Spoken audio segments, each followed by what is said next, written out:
It's time for another Get to Know a CEO. They're always doing so you should probably know their names. Today's CEO is Jane Fraser, the CEO of Citigroup and the first female CEO of a major Wall Street bank. Women! Fraser is actually Scottish, but she became an American citizen in 2001. She has a BA from Cambridge and an MBA from Harvard. She worked for Goldman Sachs London and McKinsey before she moved to Citigroup in 2004. I don't get it. Is it a CEO requirement to have to be at a company for 15 goddamn years before you can be the CEO? Isn't a few enough?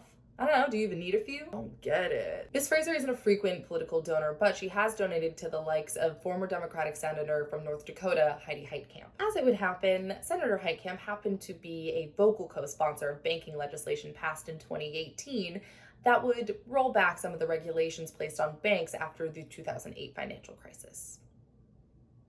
And aggressive lobbying under the former Citigroup CEO resulted in some pretty nice deregulation on their behalf. Didn't we do this already, Jane? I don't know. Go watch The Big Short. Fraser's brand new. She just took over the role in March of 2021 as CEO, and she took that role after being the head of Citibank's Latin American business, and she actually took over that role in the midst of a money laundering scandal she had to clean up. Well, she went from inheriting one scandal to 80 scandals as CEO. Those scandals include a $400 million fine for poor risk management, a mistaken $900 million wire to the incorrect people, and a scandal involving giving minority borrowers incomplete information in order to keep their interests up, which ultimately cost Citigroup $24 million.